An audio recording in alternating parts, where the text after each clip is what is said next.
सभी दोस्तों को प्यार भरा नमस्कार। आप सुन रहे हैं त्याग पत्र। जैनेन्द्र द्वारा रचित ये उपन्यास सामाजिक उपन्यास के रूप में देखा जाना और समझा जाता है। इस उपन्यास का आज हम तीसरा भाग आपके साथ साझा करने जा रहे हैं। आइए सुनते हैं। जिंदगी चलती है, चलती जाती है। कौन किसके लिए थमता है? मरते हुए मर जाते हैं, लेकिन जिनको जीना है वे तो मुर्दों को लेकर वक्त से पहले नहीं मर सकते। गिरते के साथ कोई गिरता है क्या? ये तो चक्कर है। गिरता गिरे, उसे उठाने की सोच में तुम लगे कि तुम ही पिछड़ गए। इससे बेहतर चले चलो। पर इस चला चली के चक्कर में अकस्मात मुझे और भी पता लगा, और वो ये कि अब बुआ उस जगह नहीं है। वहां से किसी दूर नगर को चली आई है। कोयले की दुकान करने वाला एक बनिया उनके साथ है। वो नगर जहां हम रहते थे उससे दूर नहीं था। बुआ उसी के एक कोने में आ टिकी होगी। ये बात एकदम बहुत आश्चर्यजनक और असंभव सी लगी। इसके थोड़े दिनों बाद पिताजी का देहांत हो गया। अब हम जरा संकुचित भाव से रहने लगे, क्योंकि माँ बहुत सोच विचार करने वाली महिला है। वो हमेशा झूठी शान से बचती थी और मेरे बारे में बहुत ऊंची आशाएं रखती थी। इस बीच मैं एफए कर चुका, थर्ड ईयर में पढ़ता था। यूनिवर्सिटी जा रहा था कि उस नगर के स्टेशन का बोर्ड देखकर एकाएक मन में संकल्प सा उठने लगा। सोचा कि अभी तो नहीं, पर लौटते हुए अकेले में जरूर यहाँ उतरूंगा। मैं बुआ को ढूंढ निकालूंगा और कहूंगा, बुआ ये तुम्हारा क्या हाल है? चलो चलो यहाँ से। यूनिवर्सिटी से छुट्टी होते ही घर पहुंचने के लिए माँ ने लिख भेजा था। बात ये थी कि मेरे ब्याह की बातचीत के सूत को उठाकर इस बार माँ उसमें पक्की गांठ देना चाहती थी।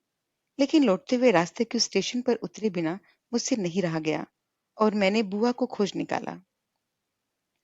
शहर के उस मोहल्ले में जाते हुए मेरा मन दबा आता था। कहाँ बुआ, कहाँ इस जगह की गंदगी। वहां नीचे दर्जे के लोग रहते थे। भीतर गली में गहरे जाकर बुआ की कोठरी थी। बनिया बाहर एक दुकान लेकर वहां दिन में कोयले का व्यवसाय करता था। मैं कोठरी के द्वार पर पहले तो ठिठका, फिर हिम्मत बांधकर दरवाजा ठेलता हुआ अंदर चला गया। वो बुआ ही थी। क्या ये वही है? लेकिन वो वही थी। एक धोती में बैठी अंगीठी पर कोयले की आंच में रोटी सेक रही थी। किसी को आते देख उन्होंने झट आंचल थोड़ा माथे के आगे खींच लिया। लेकिन जब मुझे देखा तो देखती रह गई। क्या पहचाना नहीं, या पहचान लिया है? मैं उस निगाह के सामने स्तब्ध होकर रह गया। उस समय मैं अपने आप को बहुत धिक्कारने लगा कि मैं यहाँ क्यों आया। कुछ ऐसा भाव उस दृष्टि में था। कुछ देर बाद चुपचाप उन्होंने मुझ पर से आंखें हटाकर अपने सामने की अंगीठी पर ही जमा ली और रोटी बनाने में लग गई। थी तो बुआ ही, लेकिन उनका ये क्या रूप था। देह दुबली, मुख पीला, गर्भवती थी। एक धोती में अपनी सब देह ढाके बैठी थी। मुंह पर क्या लाज की छाया आई थी। कोठरी 12 फीट वर्ग से बड़ी न होगी। बाहर थोड़ी खुली जगह थी, जहां धोती अंगोछे सूख रहे थे। कमरे में एक और कपड़े चिने थे। उसके पास ही दो एक बक्स थे। उनके पास उन्हें उन्हीं के ऊपर बांस टांग कर कुछ काम के कपड़े लटका दिए गए थे। बुआ की पीठ की तरफ दो एक टीन के आधे कनस्तर, दो चार हांडियां और कुछ मिट्टी के सकोरे और टीन के डब्बे थे। एक टीन की बाल्टी और पानी का घड़ा भी रखा था। एक कोने में कोयले की बोरी आधी झुकी खड़ी थी। मैं सब देखता रह गया। बुआ कुछ भी नहीं बोली। वो एक टक अंगीठी में देखती हुई रोटी बनाने में लगी रही। मैंने कहा, मैं प्रमोद हूँ बुआ। वो कुछ नहीं बोली। मैं भी चुप रहा। मैं फिर बोला, मैं जाऊं? अब भी उन्होंने आंख उठाकर मुझे न देखा, न कुछ कहा। लेकिन मुझसे रहा नहीं गया। पैर मानो जम गए हों। मैंने हठात हल्के भाव से कहा, लो नहीं जाता, पर कुछ बैठने को तो दो। मैं बैठूं बुआ? मैंने सोचा था कि अब तो बुआ बोलेगी, लेकिन वो नहीं बोली। इतने में ही बाहर से किसी के पैरों की आहट आई और आवाज, रोटी हो गई? उसके पीछे ही एक व्यक्ति वहां कोठरी में आकर मुझे देखता हुआ सन्न खड़ा रह गया। बुआ ने अंगीठी की तरफ देखते हुए कहा, सुनते हो? इनसे कह दो कि ये जाएं। ये यहाँ क्यों आए हैं? व्यक्ति और भी आश्चर्य से ऊपर से नीचे तक मुझे देखता हुआ खड़ा रह गया। उस समय ख्याल हुआ कि यहाँ आते वक्त मुझे इतना भी क्यों नहीं सूझा कि टोप पतलून और टाई पहन कर न चलूं। उस समय अपने बदन के ये कपड़े मुझे बहुत ही कष्टकर लगे। वो व्यक्ति सहमा सा मुझे देखता रहा और बोल कुछ न सका। मैंने कहा, बुआ, मैं सचमुच जाऊं? वो चुप रही। उसने कोई उत्तर नहीं दिया। लेकिन कल से मुझे कुछ भी खाने को नहीं मिला है और मुझे भूख लगी है। ये सच्ची बात है। ये कहकर मैं मुड़कर चलने को हुआ। बुआ ने बिना किसी ओर देखे कहा, सुनते नहीं हो? खड़े क्या हो? जाकर 4 पैसे का दही ले आओ। और सुनो, बूरा भी लाना। वो व्यक्ति इस पर बिना कुछ देर लगाए कोठरी के बाहर चला गया। मैंने बूट के तस्मे खोले, उन पर उन्हें एक तरफ रखा, कपड़ों के ऊपर बेतकल्लुफी से बैठा। अब मैं बुआ के बिल्कुल सामने था। मैंने कहा, बुआ, तुम सच बताओ, मैं कल का भूखा हूँ। सच बात है। बुआ ने अब आंख उठाकर मेरी ओर देखा। उन आंखों में क्या था? बोली, आप यहाँ खाएंगे? मैंने कहा, मैं आप ही सही, लेकिन मैं भूखा हूँ, नहीं कैसे खाऊंगा? बुआ नीचे देखने लगी। उन्होंने अंगीठी पर से तवा उतारा और वो तवे की रोटी को अंगीठी की आंच पर सेकने लगी। रोटी फूल आई। उसको इधर उधर करके सेकती रही, पर बोली कुछ नहीं। रोटी सेक कर अलग रखी, उसके बाद तवा अंगीठी पर रख दिया। और फिर मुझे मालूम हुआ कि उनकी आंखें हठात ऊपर उठती नहीं है। मेरा जी इस पर बेहद त्रस्त था। चाहता था कि उन्हें जतला दूं कि मैं प्रमोद हूँ, प्रमोद। बुआ सुनो तो, देखो तो, मैं तुम्हारा प्रमोद हूँ। और तुम भी तो बुआ, वही मेरी बुआ हो, क्या नहीं हो? मैंने कहा, बुआ। उन्होंने सुन लिया। मैंने कहा, बाबूजी तो चले गए बुआ, मन में तुम्हारी याद लेकर गए। बताओ, अब मेरा कौन है? एक माँ और दूसरी तुम। बुआ निस्तब्ध भाव से बैठी रही, कुछ भी नहीं कहा, कुछ भी नहीं बोली। मेरे मन में हुआ कि मैं खुलकर उसके सामने बिछ जाऊं, कि बुआ कुछ कहे तो। क्यों मुझे सजा देती हो बुआ? मैंने फिर कहा, बुआ, मैं बीए में पढ़ रहा हूँ, अभी यूनिवर्सिटी से आया हूँ। माँ मेरे ब्याह की बात कर रही है। सुनती हो ना? माँ इसी साल ब्याह करना चाहती है, पर मैं नहीं चाहता। बीए पास नहीं करता तब तक मैं कुछ नहीं करना चाहता, कुछ सोचना नहीं चाहता। ठीक है, क्यों बुआ? तुम मत बोलो, लेकिन मैं तुम्हें बताए देता हूँ कि अभी मैं ब्याह नहीं करूंगा। पर वहां अम्मा से कोई भी मेरी तरफ की बात कहने वाला नहीं है। वो मुझे दबा लेती है बुआ, बहुत दबा देती है। मेरे साथ जबरदस्ती हुई तो सच कहता हूँ, मैं तुम्हें ही दोष दूंगा। मैं और कुछ नहीं जानता। मैंने देखा कि बुआ के हाथ बेलन पर शिथिल निष्क्रिय पड़ गए हैं और तवे की रोटी फूलकर अब जलने की चेतावनी दे रही है। इतने में ही द्वार पर एक आहट हुई, मानो चौंक कर सावधान हुई और चकले पर पड़ी रोटी यथाविधि बेलने लगी।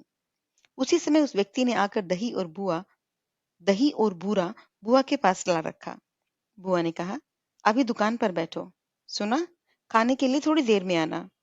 व्यक्ति सुनकर मुझे देखता हुआ बाहर चला गया। बुआ उस समय आंख उठाकर मुझे देखा और कहा, लो, आओ। मैंने कहा, पहले बना लो, तुम्हारे साथ ही खाऊंगा। बुआ ने कहा, नहीं, तुम बैठो। मैंने फिर कहा, मेरे साथ नहीं खाओगी बुआ? नहीं। तो कब खाओगी बुआ? पीछे खाऊंगी। मैंने कहा, पीछे कब खाओगी बुआ? अभी न खाओ, उनको खिलाकर खाऊंगी। मैं कुछ नहीं बोला, चुपचाप उठा, मोजे खोले, कोट उतारकर वापस बांस पर टांग दिया, थाली ली और क्षणों तक सोचता रहा, कहाँ बैठूं, कैसे बैठूं। वहां से दरी ले लो और यहाँ पास बैठ बैठ जाओ। मैंने दरी ली और जहां बताया गया था बिछा कर बैठ गया। खाते समय बुआ ने पूछा, तुम्हारी माँ अच्छी है? अच्छी है बुआ। कहाँ ठहरे हो? स्टेशन पर वेटिंग रूम में सामान पड़ा है बुआ। कल ही आए? हाँ। यहाँ की खबर किसने दी?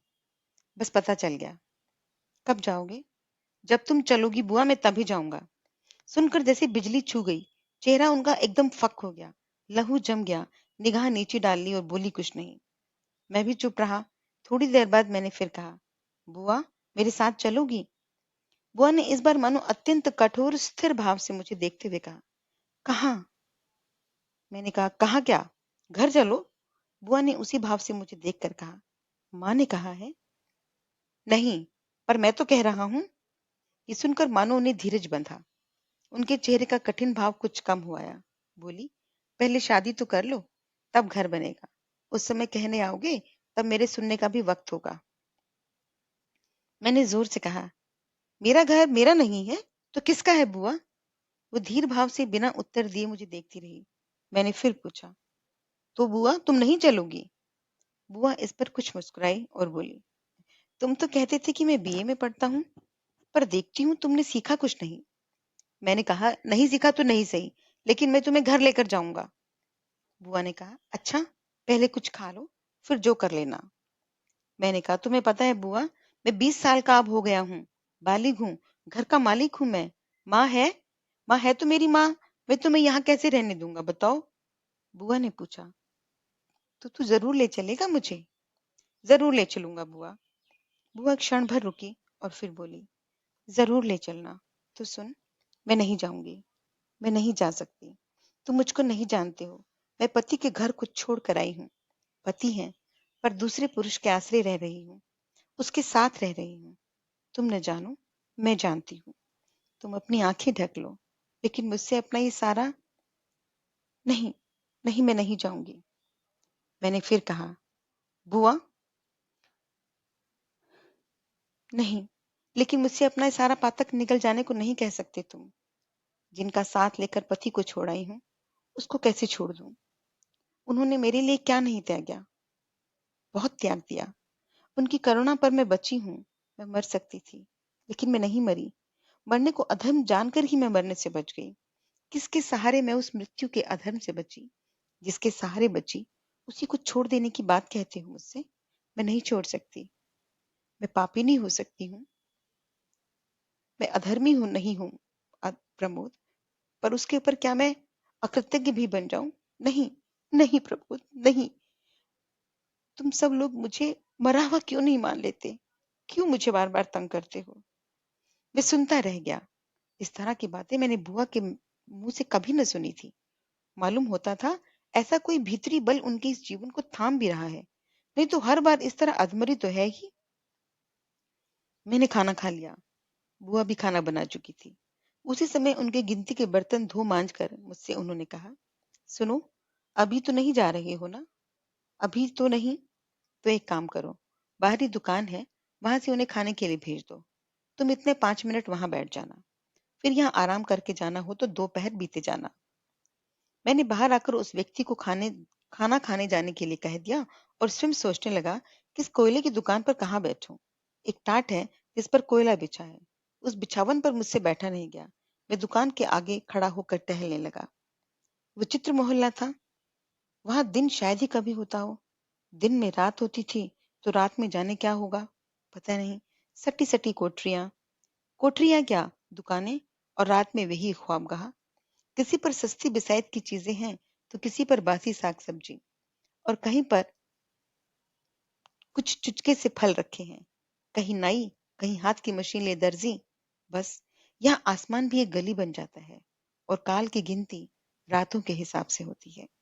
मैं बीए का विद्यार्थी, पैंट कमीज और कमीज पर सिर्फ टाई लगाए उस दुकान के आगे टहलता रहा। बुआ और उनके चारों ओर की इस परिस्थिति की विचित्रता पर बिना सोचे जाने क्या क्या सोचता रहा। इतने में उस व्यक्ति ने आकर कहा कि वो आपको बुला रही है।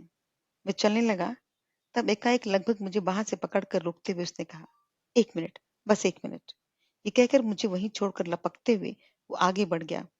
लौटा तो उसके हाथ में कागज में लिपटा एक पान था। उसने सामने करके कहा, पान लीजिए। मैंने चुपचाप पान ले लिया। सुरती? मैंने कहा, जी नहीं, और कुछ नहीं चाहिए। वो मुझे शायद संकुचित नहीं रखना चाहता था।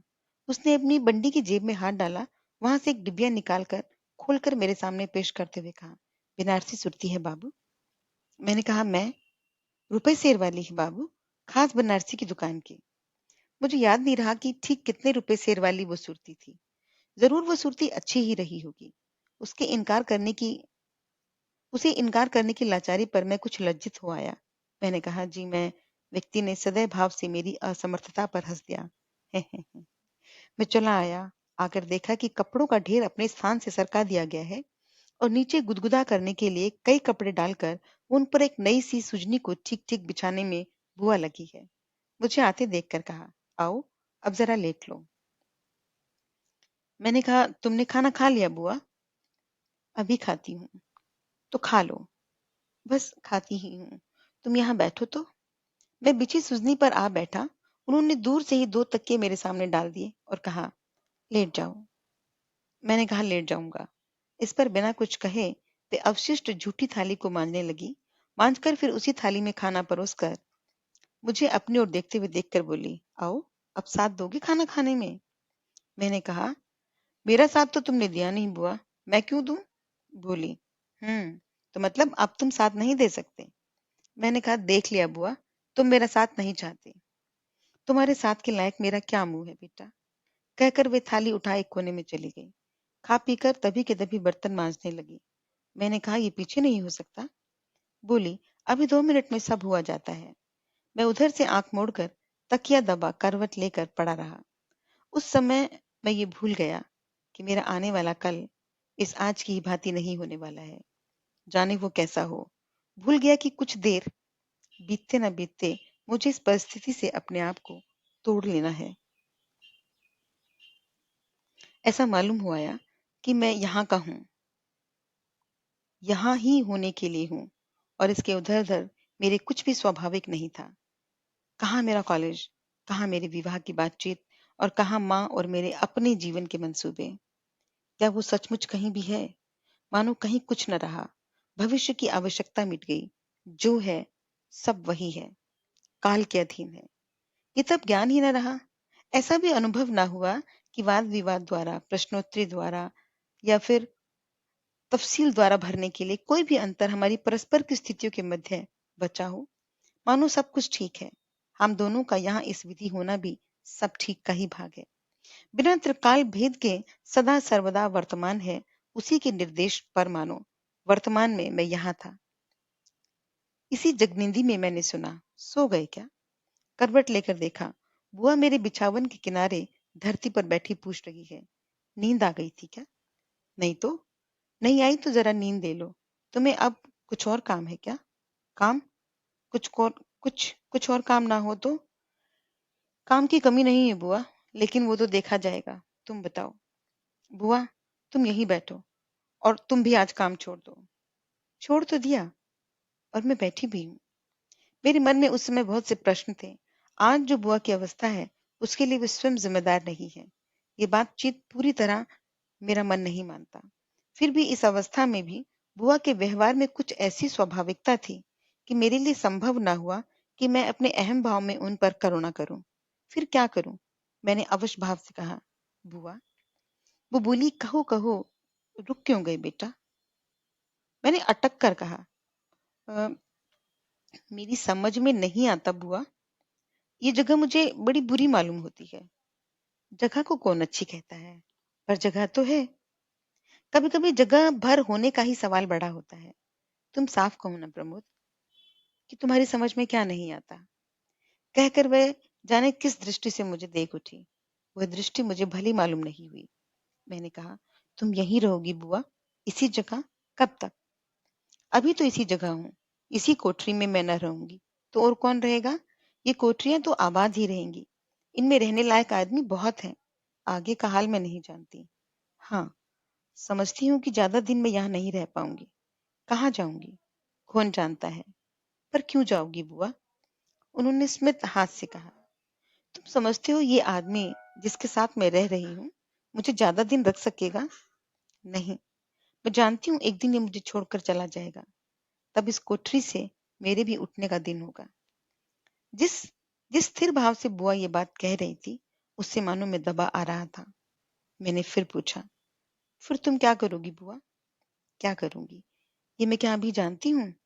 क्या कोशिश करके भी जान सकती हूँ? पर एक बात मैं जानती हूँ प्रमोद। कहते कहते एकाएक अटक कर रुक पड़ी और बंधी हुई निगाह से मुझे देखने लगी। मैंने डरते डरते पूछा, क्या? वेश्यावृत्ति नहीं करूंगी, इसका विश्वास रखो। वे सुनकर घबरा गया। वो कहती रही, जिसको तन दिया उससे पैसा कैसे लिया जा सकता है? ये मेरी समझ में नहीं आता।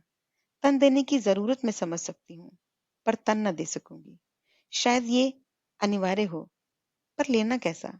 दान स्त्री का धर्म है, नहीं तो उसका और क्या धर्म है? उससे मन उससे मन मांगा उससे मन मांगा जाएगा, तन भी मांगा जाएगा।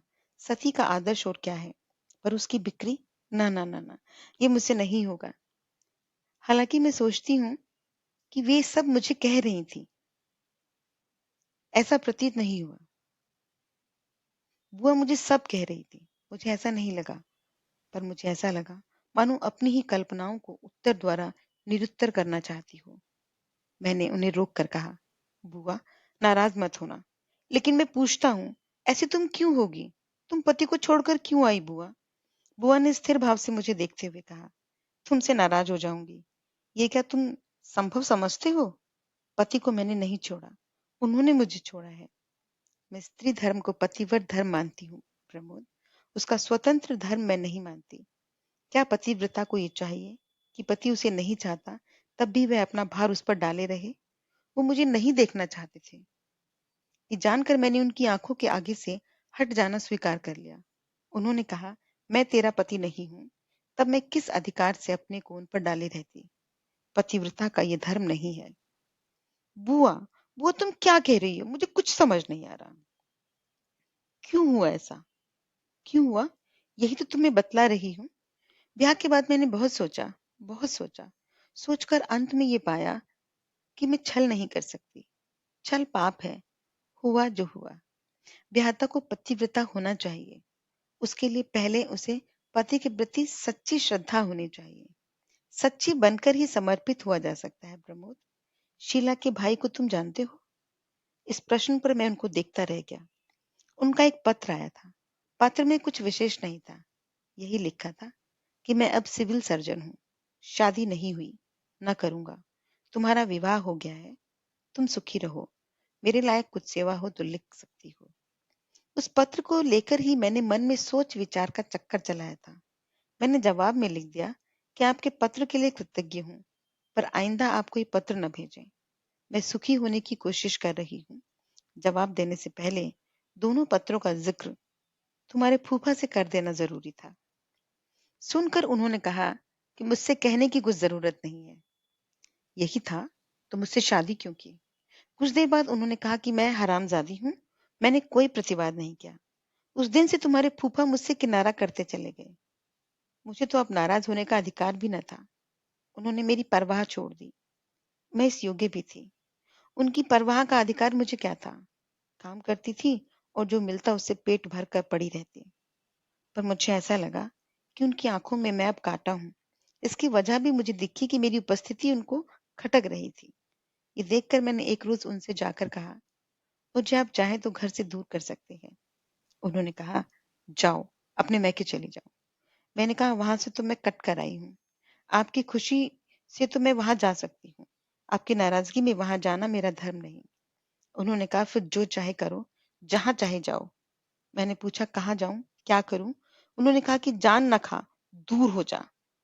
उसके बाद फिर कुछ दिन बीत गए। मैं उनके राह की बाधा थी। एक दिन उन्होंने आकर कहा, चल निकल यहाँ से। मैंने आज्ञा न मानने की जिद नहीं की। मुझे वहीं शहर में एक दूर कोठरी में लाकर वो खुद ही छोड़ गए। साथ की जरूरी चीजें भी थी। बस इतनी ही कहानी है प्रमोद। मैं बुआ की तरफ देखता रह गया। उनके चेहरे पर कोई मैल नहीं दिखा। मुझे हैरानी थी, मानो जो हुआ उसकी शिकायत उन्हें किसी से न थी। मैंने बड़े क्लेश से कहा, तुम घर क्यों नहीं आई बुआ? इस आदमी के साथ बसने के लिए यहाँ क्यों चली आई? बुआ ने ठंडी आह भर के कहा, मैं तुझे कैसे बताऊं प्रमोद, मैं घर नहीं आ सकती थी। एक बार घर आकर मैं समझ गई थी कि मैके जाना ठीक नहीं। स्त्री जब तक ससुराल की है तभी तक मैके की है। ससुराल से टूटे तब मैका खुद ही टूट जाता है। मैं विस्मय से उसकी ओर देखता रहा। उनके शब्दों का कुछ विशेष अर्थ मुझे नहीं मिलता था, पर मुझे गुस्सा भी आया। मैंने कहा, ये क्या कह रही हो? तुम घर नहीं जा सकती थी, पर यहाँ आकर एक दूसरे पुरुष के साथ बस सकती थी। ये कैसी बात है बुआ? घर तो हाँ नहीं जा सकती थी। एक अन्य पुरुष के साथ यहाँ बसने की बात मैं नहीं जानती। लेकिन वो पुरुष अन्य क्यों है? हाँ, अन्य तो वो नहीं है। क्या यहाँ अन्य भाव से मैं उससे व्यवहार करती दिखती हूँ तुम्हें? बताओ। बुआ थोड़ी तेजी से बोली। वो पति है क्या? पति? मैं नहीं जानती। मेरा अस्तित्व मेरे लिए नहीं है। इस समय तो बेशक मैं उस पुरुष की सेवा के लिए हूँ। सेवा? हाँ, सेवा। मैं जब वहां कोठरी में अकेली थी तब मरी क्यों नहीं? क्या ये जानते हो? मैंने सोचा था और चाहा था कि मैं मर जाऊंगी। ऐसे जीने में भी क्या जीना? लेकिन एकाएक मुझे पता चला कि जिसने जीवन दिया है, मौत भी उसी की दी हुई होती है। मैं कैसे ले सकती हूँ? अन्यथा अपने अहंकार के वश मरने वाली मैं कौन? भूख से मरना पड़े तो भी ना मैं मर जाऊं, पर सोच विचार कर अपराध कैसे करूं? ऐसी भूख के तीसरे रोज इसी आदमी ने खतरा उठाकर मुझसे पूछा था। उस आदमी के यूं पूछने में क्या बुराई थी? शायद मेरे रूप का लोभ उसे था, लेकिन उसके लिए मैं उसे दोष क्या देती? वह विघ्नों की तरफ अंधा होकर मेरे पास आ गया। उसका अपना परिवार था, मेली-जोली थी। उसकी ओर से लापरवाह होकर, ताने और धमकी सहकर, पहले चोरी, फिर उजागर उसने मुझे सहायता दी। उसी की चोरी में मेरा भाग न था। और सहायता? कुछ नहीं।